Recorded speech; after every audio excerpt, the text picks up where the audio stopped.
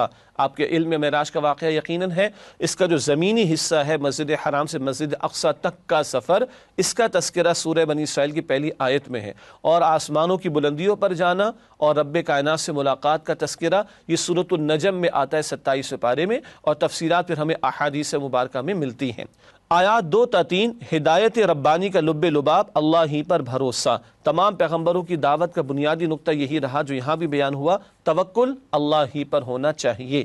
آیات 4 تا 7 بنی اسرائیل پر عروج و زوال کے 2 ادوار، ان کی سابقہ تاریخ کا بیان ہے کہ جہاں 2 زوال سے یہ 2 4 ہوئے، 2 مرتبہ عروج بھی ان کو عطا ہوا تھا۔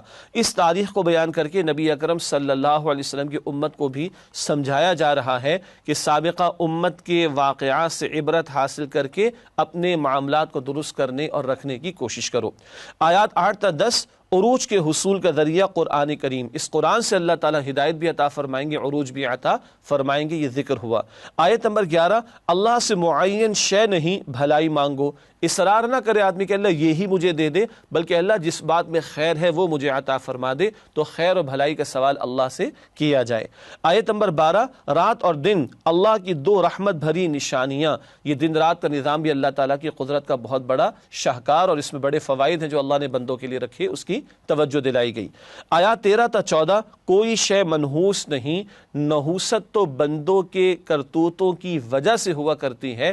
معاملات زندگی میں جب بندے گناہ کرتے ہیں تو پھر نحوست ان پر آتی ہے، اللہ کے فیصلوں میں یا اللہ تعالیٰ کے طے کردہ اصول اور معاملات میں معاذ اللہ کوئی نحوست کا پہلو نہیں۔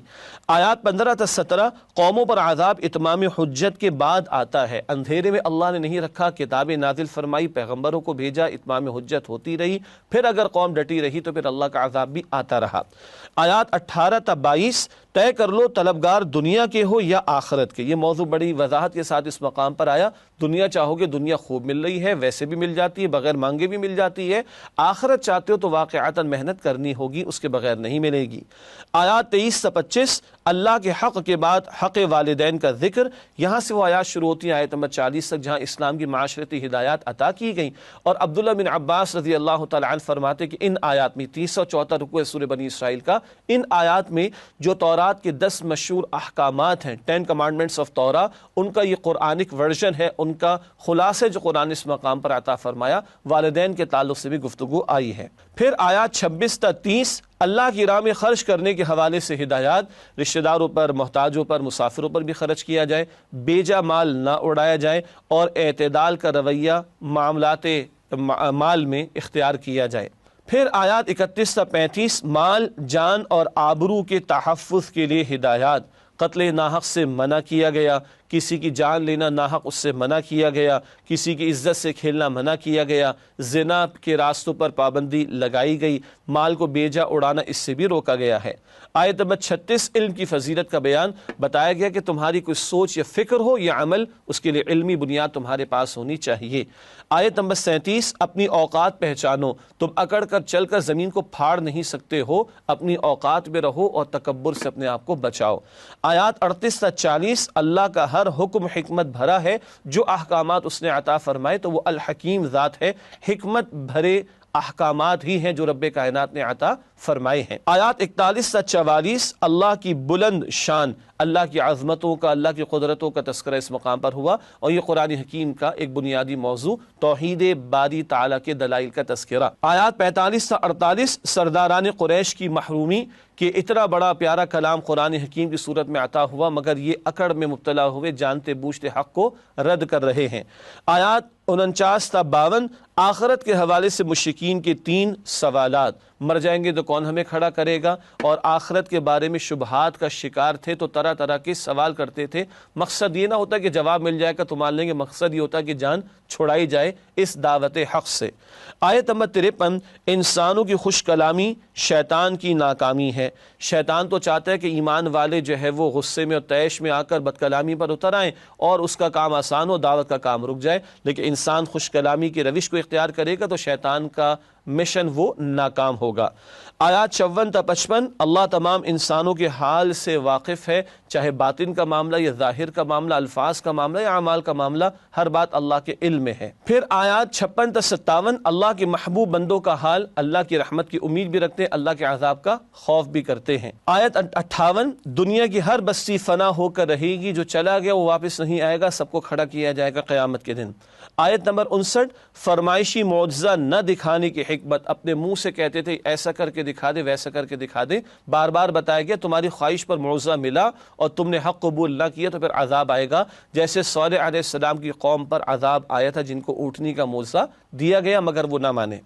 آیت نمبر 60، آیات متشابہات، واقع معراج کا تذکرہ بھی اور زقوم کے درخت کا تذکرہ بھی۔ وہ زقوم کا درخت سورۃ الدخان میں اس کا تذکرہ آتا ہے کہ یہ واقعات جو ہیں وہ مشرکین کے لیے، یہ بیان مشرکین کے لیے آزمائش بن گئے، وہ مان کر نہیں دیتے۔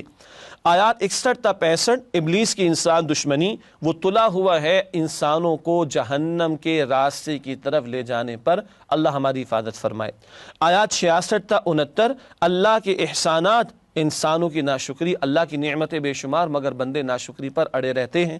آیت نمبر 70، اللہ نے انسان کو اشرف المخلوقات بنایا، دیگر تمام مخلوقات پر فضیلت عطا فرمائی۔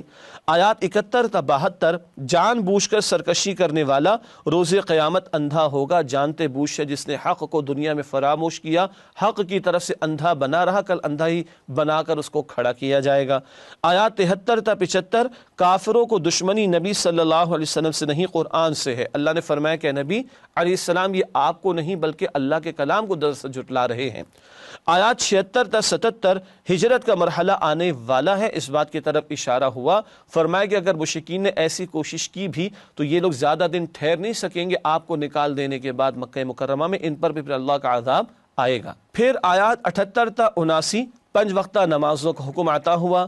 آیات 80 تا 81، ہجرت غلبہ دین کا آغاز ہے، یہ مشقت مشکلات تو آتی ہیں پھر یہی عروج کا پیش خیمہ بنتی، یہ ہجرت جو ہے غلبہ دین کی جد و جہد کا ایک بہت بڑا مرحلہ اور اللہ کا دین پھر غالب ہو کر رہے گا، اس کی بشارت عطا ہوئی۔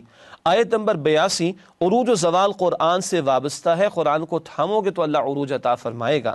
آیات 83 تا 84، دنیا کے حالات کا تأثر مت لو، یہ بدلتے حالات تو آزمائش اور امتحان کے طور پر ہیں۔ آیت نمبر 85، روح کی حقیقت اللہ ہی جانتا ہے، یہ سوال یہود نے کرایا مشرکین کی زبان سے، اللہ نے جواب دلوایا رسول اللہ علیہ السلام کی زبان سے قرآن نازل فرما کر کہ روح کی اصل حقیقت تو اللہ کے علم میں، تمہیں بہت تھوڑا علم دیا گیا ہے۔ آیات 86 تا 87، نبی اکرم صلی اللہ علیہ وسلم پر اللہ کا سب سے بڑا فضل نزول قرآن، بے شمار فضائل رسول اللہ علیہ السلام کے سب سے بڑا فضل کیا ہوا؟ آپ پر قرآن جیسے کلام کا نزول ہوا۔ آیات 88 تا 89، قرآن جیسا کلام کوئی نہیں پیش کر سکتا، چیلنج دیا گیا، ممکن ہے تو لا کر پیش کرو مگر ممکن ہی نہیں ہے۔ آیات 90 تا 93، فرمائشی معجزات کی فہرست، یعنی یہ کہتے تھے کوئی باغ ان کے ساتھ ہوتا رسول اللہ کے ساتھ صلی اللہ علیہ وسلم، کوئی خزانہ یہ لے کر آتے، کوئی فرشتہ ان کے ساتھ نازل ہوتا، کوئی نہر یہ جاری کر کے دکھا دیں، یہ ان کے فرمائشی معجزات جو منہ سے مانگتے تو اس کی فہرست یہاں پر قرآن نے بتائی ہے۔ آیات 94 تا 96، تمام رسول انسان ہی تھے اور انسانوں کے لیے نمونہ انسان ہی بن سکتا تھا، اللہ نے پیغمبروں کا انتخاب بھی انسانوں میں سے کیا۔ آیات 97 تا 100، گمراہوں کا المناک انجام، وہ اللہ کے شدید عذاب میں مبتلا ہوں گے جو پیغمبر کی دعوت کو جانتے بوجھتے رد کر رہے ہیں اور اس کی مخالفت پر اڑے ہوئے ہیں۔ آیات 101 تا 103، فرعون کی ہٹ دھرمی اور بربادی، اللہ تعالیٰ بتا رہے فرعون جیسے ظالم و جابر کو بھی اللہ نے غرق کر دیا، تو یہ مشرکین مکہ کے سردار کیا حیثیت رکھتے ہیں۔ آیت نمبر 104، قرب قیامت یہود ایک مقام پر جمع کر دیے جائیں گے، یہ اشارہ تفسیرات احادیث میں ہے کہ ان پر آخری ایک عذاب ایسا آنا کہ سب مٹا دیے جائیں، یہ باقی ہے، اور قیامت سے قبل عیسیٰ علیہ السلام کی تشریف آوری بھی ہوگی اور دجال بھی ظاہر ہوگا، ہوگا اور عیسیٰ علیہ السلام کے ہاتھوں وہ دجال قتل بھی ہوگا اور اسی دور میں یہود کا خاتمہ بھی ہوگا۔ یہ اشارہ قرآن میں کہ یہ سب ایک مقام پر جمع ہوں گے یہود، اور آج اسرائیل کی ریاست بنی اسی لیے کہ دنیا کے کونے کونے سے یہودی ایک جگہ جمع ہو، بالآخر ان کا آخری فیصلہ اللہ کی طرف سے کیا جائے۔ تفسیرات احادیث میں ہمیں ملتی ہیں۔ آیات 105 تا 109 قرآن مجید کی عظمت اور تاثیر، یہ قرآن جو ہے وہ دلوں کو بھی ہلا دے اور آنکھوں کو بھی نم کر دے اور آنسو بہ اٹھتے ہیں۔ آیت نمبر 110 سارے اچھے نام اور صفات اللہ ہی کے ہیں تو اللہ کو اس کے پیارے ناموں سے پکارا جائے۔ آیت نمبر 111 توحید باری تعالیٰ کا خزانہ حمد و ثنا بھی اللہ کے لیے ہے اور اس کی بڑائی قائم کرنے نافذ کرنے کا تقاضا بھی اس صورت کے آخر میں ہمارے سامنے آیا۔ ناظرین کرام، بہرحال طویل صورت 111 آیات اس میں تھی اور ان آیات کا جائزہ آپ کے سامنے کسی درجے میں پیش کیا گیا۔ اب بات کو آگے بڑھاتے ہیں، سورہ بنی اسرائیل کی منتخب آیات کا مطالعہ آپ کے سامنے پیش کرتے ہیں۔ سب سے پہلے آیت نمبر 1 ہی ہے جس کا ہم نے انتخاب کیا آپ کی خدمت میں پیش کرنے کے لیے۔ سورہ بنی اسرائیل کی پہلی آیت میں واقع معراج کا تذکرہ ہوتا ہے۔ ارشاد ہوا سبحان الذی اسری بعبدہ لیلا من المسجد الحرام الی المسجد الاقصی الذی بارکنا حولہ لنریہ من آیاتنا انہ هو السمیع البصیر۔ ترجمہ، پاک ہے وہ ذات جو اپنے بندے کو رات ہی رات میں مسجد الحرام سے مسجد اقصی تک لے گیا، جس کے آس پاس ہم نے برکت رکھی ہے تاکہ ہم اسے اپنی قدرت کی نشانیاں دکھائیں، بے شک وہ اللہ سننے والا اور دیکھنے والا ہے۔ یہ ہے ناظرین کرام سورہ بنی اسرائیل کی آیت نمبر 1۔ سبحان کا لفظ ہے، اللہ پاک ہے، کیا مطلب؟ ہر کمی اور عیب سے پاک ہے، وہ کل قدرت رکھنے والا ہے اور وہ اپنے بندے صلی اللہ علیہ وآلہ وسلم کو رات کے قلیل حصے میں مسجد حرام سے مسجد اقصی تک لے گیا، ساتوں آسمان کی سیر کرا دی۔ وہ مقام بھی آئے کہ جبرائیل نے عرض کی کہ اس سے آگے میں بڑھا تو میرے قدم میرے پر جل جائیں گے، اور وہاں پھر رب کائنات سے ملاقات، رسالت مآب علیہ السلام کی، یہ سب کچھ ہو گیا۔ ساری کائنات ہی گویا روک دی گئی، بستر بھی گرم رہا، کنڈی بھی ہلتی رہی دروازے کی، اور یہ سارے مشاہدات اللہ نے اپنے پیغمبر علیہ السلام کو کرا دیے۔ یہ مکی دور کا واقعہ ہے اور زمین والوں نے واقعہ طائف مشہور واقعہ ہے، زمین والوں نے آپ کو ناکام کرنے یا دبانے یا مٹانے کی معاذ اللہ ساری کوششیں کر کے دیکھ لیں، تو آسمانوں کے رب نے آپ کی عظمت کا اعلان فرمایا اور آپ کی شان بلند کا اظہار انسانوں کے سامنے فرما دیا کہ جس ذات نے یہ عروج آپ کو عطا فرمایا، اب آئندہ کے سالوں میں اللہ کا دین بھی رسول اللہ علیہ السلام کے ہاتھوں غالب ہوگا۔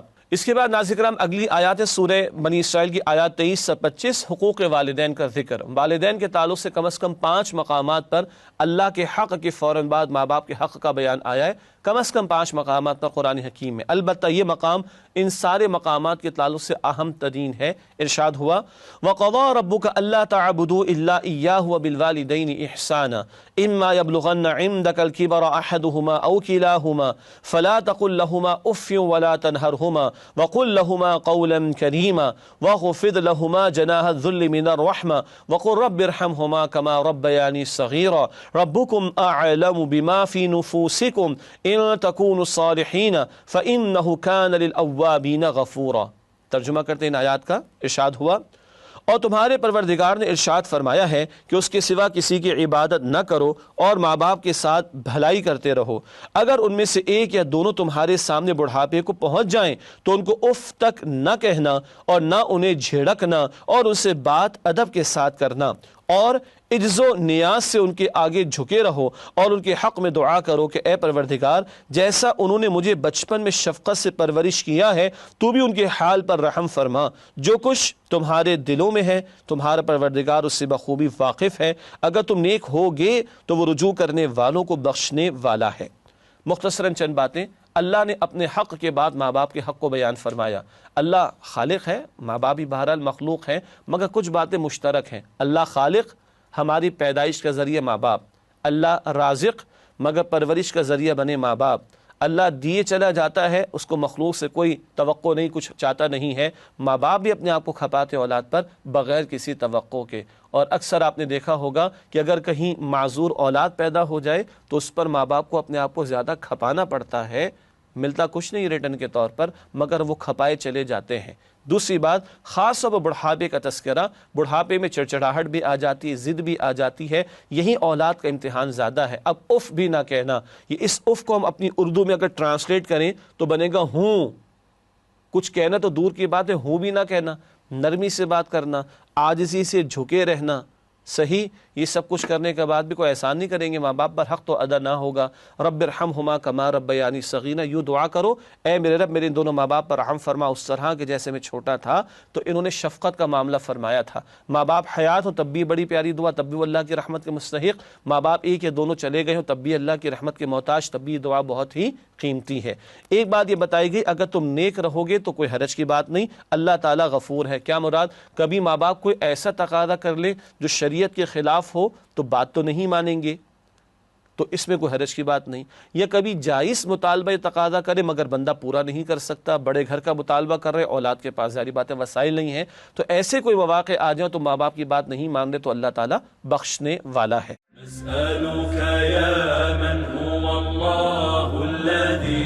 اس کے بعد اگلی آیت جس کا انتخاب کیا گیا سورہ بنی اسرائیل آیت نمبر 27 ہے، فضول خرچی کا تذکرہ، یعنی اس سے روکا گیا ہے۔ فرمایا ان المبذرین کانوا اخوان الشیاطین وکان الشیطان لربہ کفورا۔ ترجمہ، بے شک بیجا خرچ کرنے والے تو شیطان کے بھائی ہیں اور شیطان اپنے پروردگار کا بڑا ہی ناشکرا ہے۔ یہ آیت نمبر 27 کا ترجمہ ہوا۔ بیجا مال اڑانا کیا ہے؟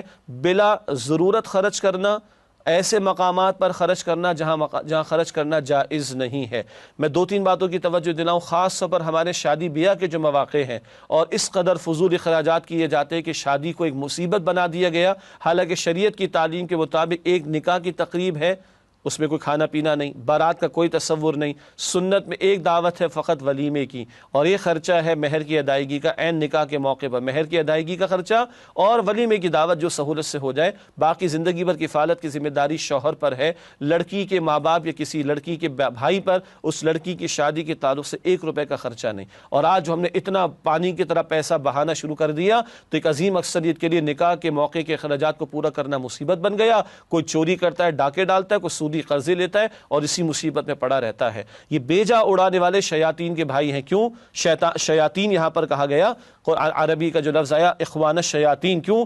شیطان تو لڑانا چاہتا ہے سورہ مائدہ کی آیت نمبر 90-91 کے مطابق، اور جب معاشرے کے اندر ایک طرف چند افراد پیسہ بہاتے ہو پانی کی طرح اور دوسروں کے پاس کچھ بھی نہ ہو تو پھر لڑائی تو ہوگی، چھینا جھپٹی تو ہوگی، چوری ڈاکے تو ہوں گے، تاکہ ایک غریب بھی کہے گا میری بیٹی کے بھی ہاتھ جو ہے وہ پیلے ہوں تو دھون دھڑکے کے ساتھ ہوں، اور معاشرے کے اندر کیوس پیدا ہو جائے گا۔ اسی طرح آج ہمارے ہاں جو کھانے پینے کے معاملات ہیں اس قدر آگے بڑھ گئے، ایک ایک وقت میں 6-6 8-8 ڈشز کا موجود ہونا، تقریب ہو رہی ہے 10-10 ڈشز کا موجود ہونا، اور پھر شادی بیاہ کی بات آتی ہے کھانے کا ضائع کیا جانا، انا للہ و انا الیہ راجعون، اور دوسری طرف دنیا کے اندر بھوک بھی، افلاس بھی، لوگ خودکشیاں بھی کرتے ہوں، کیسے ہمارا دل گوارا کر لیتا ہے پیسے کو ضائع کرنے کے اعتبار سے۔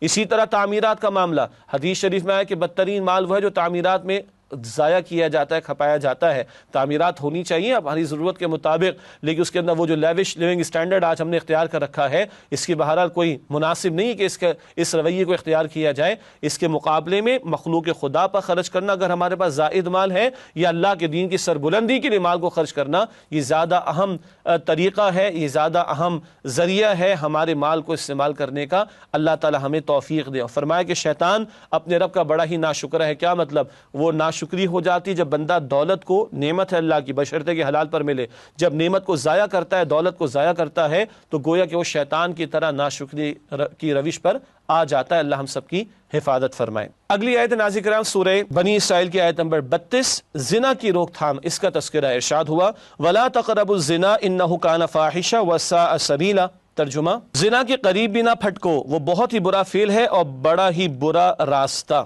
یہ آیت نمبر 32 کا ترجمہ۔ قرآن نے زنا کو تو حرام ہی قرار دیا ہے، زنا سے تو منع ہی فرمایا، یہاں کہا جا رہا ہے زنا کے قریب بھی نہ جاؤ۔ وہ تمام ذرائع یا مینز جو ایکچول زنا کے عمل تک لے جاتے ہیں ان راستوں پر بھی پابندی لگا دی گئی۔ گانا ہے، شراب ہے، مخلوط محافل ہے، عورتوں مردوں کا آزاد اختلاط ہے، تنہائی کے اندر دو نامحرم بیٹھے ہوئے ہیں، فحش لٹریچر ہے، فحش ڈرامے ہیں، فحش ولگیرٹی، فحش موویز ہیں، فحش ویب سائٹس ہیں، انٹرنیٹ کا اور سوشل میڈیا کا گندا، برا، خراب، ولگیرٹی پر مبنی استعمال ہے۔ اس سب سے کیا ہوتا ہے؟ اللہ تو یاد نہیں آتا نا، اس سب سے عفت و پاکیزگی تو پیدا نہیں ہوتی، اس سب سے گندگی پیدا ہوتی ہے، اور گندے کام یعنی زنا کی طرف بندہ جاتا ہے۔ قرآن نے فرمایا کہ زنا کے قریب بھی نہ جاؤ۔ وہ جو ہم انگلش میں سمجھتے ہیں نپ دا ایول ان دا بڈ والی بات ہے، وہ یہی بات ہے کہ جڑ سے اکھاڑو اس گندگی کے عمل کو۔ وہ ذرائع جو زنا تک لے جاتے ان سے بھی روکا گیا۔ فرمایا کہ بڑا برا کام ہے اور بڑا ہی برا راستہ۔ زنا سے گھر نہیں بنتے، نکاح سے گھر بنتے ہیں۔ زنا سے معاشرہ ستھرا نہیں ہوتا، نکاح سے معاشرہ صاف ستھرا ہوتا ہے۔ زنا سے تو گندگی کے ڈھیر ہی معاشرے کے اندر پیدا ہوں گے۔ اس کے بعد اگلی آیت ہے آیت نمبر 36 سورہ بنی اسرائیل کی۔ فکر و عمل کے لیے علمی بنیاد کی ضرورت۔ ارشاد ہوا وَلَا تَقْفُ مَا لَيْسَ لَكَ بِهِ عِلْمٌ إِنَّ السَّمْعَ وَالْبَصَرَ وَالْفُؤَادَ كُلُّ أُولَٰئِكَ كَانَ عَنْهُ مسؤولا۔ ترجمہ، اور جس چیز کا تمہیں علم نہیں اس کے پیچھے مت پڑو، کیونکہ کان اور آنکھ اور دل ان سب کے متعلق ضرور پوچھ گچھ ہوگی۔ یہ آیت نمبر 36 کا ترجمہ انقلابی آیت ہے۔ قرآن کہہ رہا ہے جس کا علم نہیں اس بات کے پیچھے نہ پڑو۔ آج ہم ہوا میں باتیں کرتے ہیں، بغیر دلیل کے باتیں کرتے ہیں، پتہ کچھ نہیں ہوتا، ہر بات کے اندر رائے پیش کرنا شروع کر دیتے۔ نہیں، قرآن یہ انقلابی تصور عطا کرتا ہے، تمہاری سوچ یا فکر یا نظریہ ہے، عقیدہ ہے یا عمل، جو کچھ بھی ہے اس کے لیے علمی دلیل تمہارے پاس ہونی چاہیے۔ قرآن کافروں سے کہتا ہے، مشرکوں سے کہتا ہے ہاتوا برہانکم ان کنتم صادقین، اپنی دلیل لے کر آؤ اگر تم سچے ہو اپنی باتوں کے اندر۔ تو کیا قرآن اپنے ماننے والوں سے مطالبہ نہیں کرتا کہ وہ دلیل کی بنیاد پر بات کریں؟ تو فکر اور سوچ اور عقیدہ ہو یا عمل ہو یا طرز عمل ہو، اس سب کے لیے علمی ٹھوس دلیل میرے اور آپ کے پاس ہونی چاہیے۔ اللہ ہمیں دین کا باقاعدہ علم حاصل کرنے، کم از کم بنیادی علم تو حاصل کریں تاکہ ایک باعمل مسلمان ہم بن سکیں، اس کی توفیق عطا فرمائے۔ ناظرین کرام، الحمدللہ سورہ بنی اسرائیل کی منتخب آیات کا مطالعہ آپ کی خدمت میں پیش کیا گیا۔ اس وقت ہوا ایک وقفے کا، آپ سے ملاقات کرتے اس وقفے کے بعد۔ امید ہے آپ ہمارے ساتھ رہیں گے انشاءاللہ۔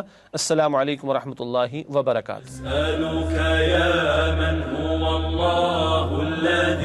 السلام علیکم ورحمۃ اللہ وبرکاتہ۔ ناظرین کرام، پروگرام تعلیمات قرآن سیریز میں آپ کو ہم خوش آمدید کہتے ہیں۔ ہمیشہ آپ کے علم ہے کہ جب نئی سورت کا آغاز ہوتا ہے تو ربط سورت بھی آپ کے سامنے پیش کیا جاتا ہے۔ سورۃ الکہف سے قبل سورہ بنی اسرائیل کی تکمیل ہوئی۔ آئیے ان دونوں سورتوں کے درمیان جو ربط سورت ہے اس کو پہلے سمجھ لیتے ہیں۔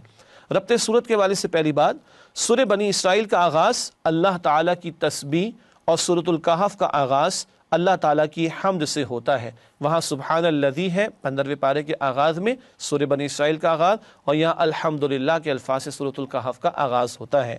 سورہ بنی اسرائیل کے آغاز میں نبی کریم صلی اللہ علیہ وسلم کے آسمانوں پر لے جائے جانے اور سورۃ الکہف میں آسمانوں سے نزول قرآن کا بیان ہے۔ سبحان اللہ، صاحب قرآن کے آسمانوں پر لے جائے جانے کا ذکر بنی اسرائیل کی پہلی آیت میں، اور صاحب قرآن صلی اللہ علیہ وسلم پر آسمانوں سے قرآن کے نزول کا ذکر سورہ کہف کے آغاز میں۔ دونوں صورتوں کے اختتام پر لفظ قل بیان کر کے توحید باری تعالی کا بیان ہے۔ سورہ بنی اسرائیل کے آخر میں قل ادعوا اللہ او ادعوا الرحمن، اور سورہ کہف کے اختتام پر اللہ سبحانہ وتعالی نے قل کے الفاظ بیان کر، قل کا لفظ استعمال کر کے اپنی قدرتوں کا اظہار فرمایا ہے۔ پھر سورہ بنی اسرائیل میں نبی کریم صلی اللہ علیہ وسلم کی ہجرت کا ذکر تھا، ہجرت کی دعا کا بیان بھی آیا تھا۔ سورۃ الکہف میں اصحاب کہف کی ہجرت کا بیان ہے، یہ ربط ہو رہا ہے سورت کا بیان۔ اور آخری بات، سورہ بنی اسرائیل میں اسلامی معاشرے اور عادلانہ ریاست کی اساسات کا ذکر تھا، اساسات بنیادی باتیں۔ سورۃ الکہف میں ایک عادل بادشاہ ذوالقرنین کا تذکرہ ہے۔ یہ ناظرین کرام چند نکات ہیں ضبط سورت کے حوالے سے سورہ بنی اسرائیل اور سورۃ الکہف کے ضمن میں۔ اب آئیے سورۃ الکہف کے مضامین کا تجزیہ ایک اوور ویو کی صورت میں آپ کے سامنے پہلے رکھتے ہیں۔ آیات 1 تا 6 سورۃ الکہف اللہ کی قدرتیں اور نعمتیں ان کا تذکرہ ہے۔ آیات 7 تا 8 دنیا اور اس کی زندگی کی حقیقت، یہ فنا ہو جانے والی ہے۔ آیات 9 تا 26 اصحاب کہف کا واقعہ کو ذکر آگے کریں گے انشاءاللہ۔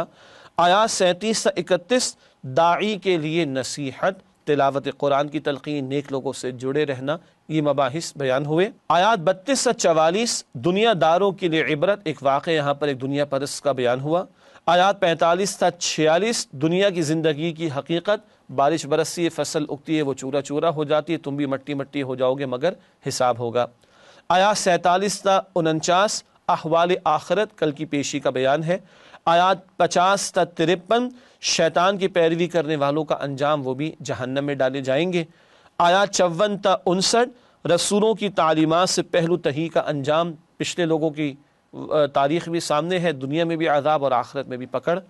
آیات 60 تا 82 حضرت موسیٰ اور حضرت خضر کا واقعہ جس میں 3 باتیں آئیں گی، کشتی کا توڑ دیا جانا، بچے کا قتل اور دیوار کا درست کر دیا جانا، اور بہت واضح بات سامنے آتی ہے کہ ظاہر میں تم کچھ دیکھتے ہو اور حقیقت کچھ اور ہوا کرتی ہے۔ آیات 83 تا 98 ذوالقرنین کا واقعہ، چوتھا واقعہ نیک اور عادل بادشاہ ہے ذوالقرنین، اس کا تذکرہ۔ آیات 99 تا 101 ظاہر پرستوں کا انجام، کہ کل وہ عذاب میں مبتلا ہوں گے اور ان کی دنیا کے اعمال کی کوئی حیثیت اللہ کی نگاہوں میں نہیں ہوگی۔ آیات 102 تا 106 دنیا داروں کا انجام۔ آیات 107 تا 108 آخرت کے طلبگاروں کا انجام، جنت الفردوس کا تذکرہ ہے۔ آیات 109 تا 110 توحید باری تعالیٰ کا تذکرہ اور اللہ سے ملاقات کا ذکر بھی ہوا ہے۔ ناظرین کرام، یہ تو سورہ کہف کے مضامین کا ایک تجزیہ، یہ اوور ویو آپ کے سامنے رکھا گیا۔ اب ہمیشہ کی طرح جائزہ پیش کرتے ہیں سورۃ الکہف کی آیات کا، آیت با آیت تجزیہ پھر آپ کے سامنے رکھا جاتا ہے۔ سورہ کہف کی پہلی 3 آیات قرآن کی عظمت اور پیغام، یہ کلام رب کائنات نے عطا فرمایا اور سیدھی راہ کی رہنمائی عطا فرمانے والا ہے۔ آیات 4 تا 6 عیسائیوں کے غلط عقیدے کی زوردار نفی، جنہوں نے معاذ اللہ کے لیے اولاد قرار دے دیا اور عیسیٰ علیہ السلام کو بیٹا قرار دے دیا، معاذ اللہ۔ آیات 7 تا 8 دنیا اور اس کی حقیقت، یہ دنیا، یہ زمین، یہ چٹیل میدان بنا دی جائے گی، یہ سارا نظام ختم ہو جائے گا۔ آیات 9 تا 26 اصحاب کہف کا واقعہ، مادہ پرستی کا رد، چند نوجوان جنہوں نے اپنے ایمان کی حفاظت کو جان بچانے کے مقابلے میں ترجیح دی اور غار میں پناہ لی، صدیوں اللہ نے سلائے رکھا اور ان کی حفاظت فرمائی، مادہ پرستی کا رد ہے اس واقعے میں، اور صبر کا تذکرہ بھی آتا ہے اس واقعے میں۔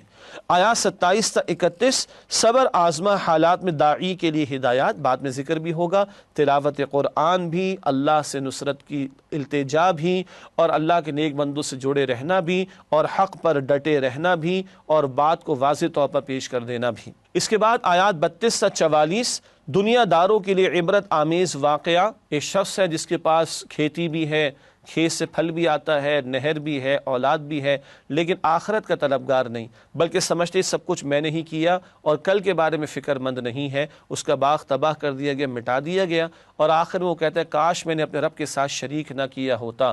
یا کسی بت کا ذکر نہیں، بلکہ اسباب کو سب کچھ سمجھ لینا، مٹیریلسٹک اپروچ، مادہ پرستی کا شکار ہو جانا، اس شرک کا تذکرہ اس واقعے میں آیا ہے۔ پھر آیات 45 سے 46 حیات زندگی کی حقیقت، یہ دنیا تو فنا ہو جانے والی ہے، مال و اسباب تو وقتی ضرورت کے لیے تمہیں عطا کیے گئے، اصل نیکیاں ہیں جو تمہارے کام آنے والی ہیں۔ آیات 47 سے 49 قیامت کا منظر بتا دیا کہ مجرمین بڑے پریشان ہوں گے اور دیکھیں گے جب اپنے نام اعمال کو تو ہر شے چھوٹی بڑی وہاں پر موجود ہوگی۔ آیات 50 تا 53 شیطان کی پیروی کرنے والوں کا برا انجام، کہ ان کو شیطان کے ساتھ ہی جہنم میں ڈالا جائے گا۔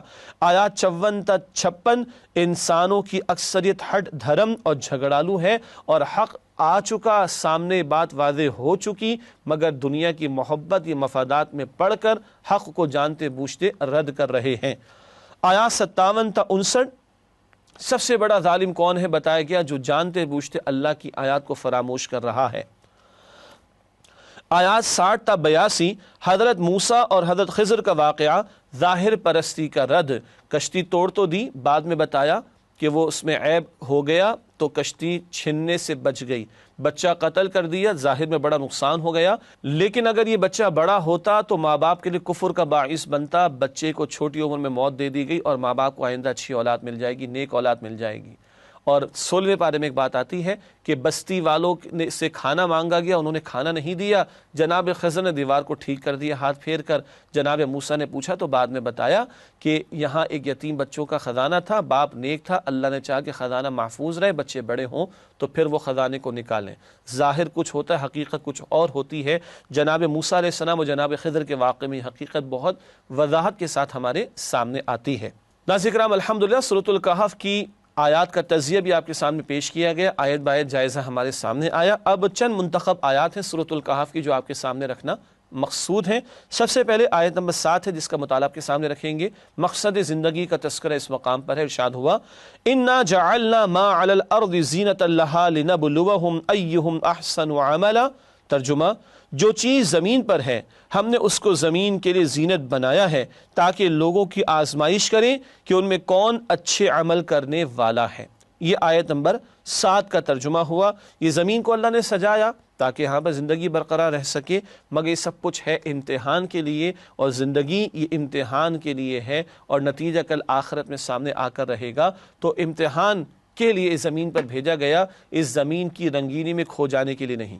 اس کے بعد اگلی آیات سورہ کہف کی آیت نمبر 27 اور 28 دور مشکلات میں اہم ہدایات، ارشاد ہوا وَاتْلُ مَا أُوحِيَ إِلَيْكَ مِنْ كِتَابِ رَبِّكَ لَا مُبَدِّلَ لِكَلِمَاتِهِ وَلَن تَجِدَ مِن دُونِهِ مُلْتَحَدًا وَاصْبِرْ نَفْسَكَ مَعَ الَّذِينَ يَدْعُونَ رَبَّهُمْ بِالْغَدَاةِ وَالْعَشِيِّ يُرِيدُونَ وَجْهَهُ وَلَا تَعْدُ عَيْنَاكَ عَنْهُمْ۔ ترجمہ، اور اے نبی صلی اللہ علیہ وسلم تلاوت کرتے رہیے اپنے رب کی کتاب میں سے جو کچھ آپ پر وحی کیا جاتا ہے، اس کی باتوں کو کوئی بدلنے والا نہیں، اور اس کے سوا آپ کہیں جائے پناہ نہ پائیں گے۔ اور جو لوگ صبح و شام اپنے پروردگار کو پکارتے اور اس کی خوشنودی کے طالب ہیں، ان کے ساتھ اپنے آپ کو روکے رکھیے اور آپ کی نگاہیں ان سے نہ ہٹنے پائیں۔ یہ آیت نمبر 27 اور 28 کا ترجمہ۔ مشکلات کا دور ہے، سن 5 نبوی میں سورہ کہف کا نزول ہوا، یعنی آغاز وحی کو 5 برس ہو چکے۔ یہی دور ہے جب صحابہ کرام پر ظلم و ستم کے پہاڑ توڑے جا رہے ہیں، نبی اکرم صلی اللہ علیہ وسلم کے خلاف بھی سازشیں ہو رہی ہیں۔ اس مشکل دور میں کہا جا رہا ہے قرآن کی تلاوت، اس سے ایمان کی آبیاری بھی ہوتی ہے، اللہ کے ساتھ تعلق بھی مضبوط ہوتا ہے، سابقہ واقعات کو پڑھ کر موٹیویشن ملتی ہے، کیسے اللہ ایمان والوں کی نصرت فرماتا رہا، کیسے اللہ نے مخالفین حق کو تباہ و برباد کیا۔ اس سے ایمان والوں کو آبیاری ملتی ہے، ان کے ایمان کو، اور استقامت ان کے لیے آسان ہوتی ہے۔ بتایا گیا کہ جو لوگ اللہ کے نیک بندے صبح و شام اس کو پکارتے ہیں، ان سے اپنے آپ کو جوڑے رکھیے۔ رسول اللہ علیہ السلام کے ذریعے ہمیں پیغام دیا جا رہا ہے۔ آج معاشرے میں برائیاں ہیں، بہت کچھ پریشرز ہیں، تو سوسائٹی کے اندر ایک سوسائٹی ہمیں بنانی ہے۔ اللہ کے نیک بندوں کے ماحول سے جڑیں گے تو ایمان کی بیٹری چارج اور ریچارج ہوتی رہے گی، اور باطل فرقوں اور باطل نظریات اور باطل دعوتوں کا مقابلہ کرنا ہمارے لیے آسان ہوگا۔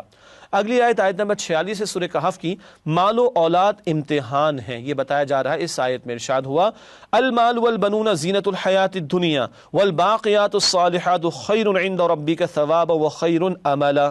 ترجمہ، مال اور بیٹے تو دنیا کی زندگی کی رونق و زینت ہیں، اور نیکیاں جو باقی رہنے والی ہیں وہ ثواب کے لحاظ سے تمہارے پروردگار کے ہاں بہت اچھی اور امید کے لحاظ سے بہت بہتر ہیں۔ یہ آیت نمبر 46۔ دنیا کا نظام چلانے کے لیے مال بھی چاہیے ہے، اولاد بھی ہوتی ہے، گھر ہستی کے معاملات کو بھی چلانا ہے، مگر یاد رہے کہ یہ سب ضرورت ہے، مقصد نہیں۔ مقصد ہے وہ آخرت کی زندگی، یہاں رہ کر وہاں کی فکر اور تیاری کرنی ہے۔ ہاں جو نیکیاں ہیں وہ تمہاری اصل پونجی، اور تم قبر میں ڈالے جاؤ گے تو سب ٹھاٹ پڑا رہ جائے گا، جب لا چلے گا بنجارا، کچھ ساتھ جانے والا نہیں سوائے نیک اعمال کی پونجی کے۔ اس دولت کو بڑھانے کی فکر کرنے کی ترغیب اس مقام پر دلائی جا رہی ہے۔ اس کے بعد آخری آیت جس کا انتخاب کیا گیا سورہ کہف کی آیت نمبر 57، قرآن سے اعراض، قرآن کو فراموش کر دینا۔ ایسے لوگوں کے بارے میں کیا کہا جا رہا ہے، آئیے سمجھتے ہیں۔ ارشاد ہوا وَمَنْ أَظْلَمُ مِمَّنْ ذُكِّرَ بِآيَاتِ رَبِّهِ فَأَعْرَضَ عَنْهَا وَنَسِيَ مَا قَدَّمَتْ يَدَاهُ إِنَّا جَعَلْنَا عَلَى قُلُوبِهِمْ أَكِنَّةً أَن يَفْقَهُوهُ وَفِي آذَانِهِمْ وَقْرًا وَإِن تَدْعُهُمْ إِلَى الْهُدَى فَلَن يَهْتَدُوا إِذًا أَبَدًا۔ ترجمہ، اور اس سے بڑھ کر ظالم کون ہے جس کو اس کے رب کی آیات کے ذریعے نصیحت کی گئی تو اس نے اس سے منہ پھیر لیا، اور جو کچھ اس کے ہاتھوں نے آگے بھیجا ہے وہ اسے بھول گیا۔ ہم نے ان کے دلوں پر پردے ڈال دیے کہ اسے سمجھ نہ سکیں، اور کانوں میں گرانی پیدا کر دی ہے کہ سن نہ سکیں، اور اگر آپ انہیں ہدایت کی طرف بلاتے رہیں تو بھی یہ کبھی ہدایت پر نہ آئیں گے۔ کون ہے سب سے بڑھ کر ظالم؟ رب کی آیات سے جس کو نصیحت کی جائے اور وہ منہ پھیر لے۔ اللہ اکبر کبیرہ، یہ کفار کا بیان ہے۔ آج قرآن ہمارے پاس ہے، اللہ مجھے اور آپ کو اس طرز عمل سے محفوظ رکھے، مگر مجموعی صورتحال کیا ہے؟ قرآن کی تلاوت بھی نہیں، قرآن کو سمجھنے کا اہتمام بھی نہیں، قرآن کی سیکھنے کے لیے کوشش نہیں۔ اللہ تعالیٰ محفوظ رکھے۔ سب سے بڑے ظالم وہ جو قرآن سے اعراض کر رہے ہوں، اللہ ہم سب کی حفاظت فرمائے۔ فرمان نبوی صلی اللہ علیہ وسلم ہم سب کی ترغیب و تشویق کے لیے نوٹ کیجیے گا، جو آدمی سورہ کہف کی ابتدائی 10 آیات یاد کر لے گا وہ دجال کے فتنے سے محفوظ رہے گا۔ صحیح مسلم کی یہ روایت ہے، اور یاد کرنے کے ساتھ اس کی تلاوت کا بھی اہتمام کرنا چاہیے۔ خاص طور پر جمعے کے دن تلاوت کی تلقین سورہ کہف کی رسول اللہ علیہ السلام نے کی ہے۔ اللہ تعالیٰ مجھے اور آپ کو قرآن حکیم سے مزید ہمارے تعلق کی مضبوطی نصیب فرمائے، آمین یا رب العالمین۔ وآخر دعوانا ان الحمد للہ رب العالمین، والسلام علیکم ورحمۃ اللہ وبرکاتہ۔ نسألك يا من هو الله الذي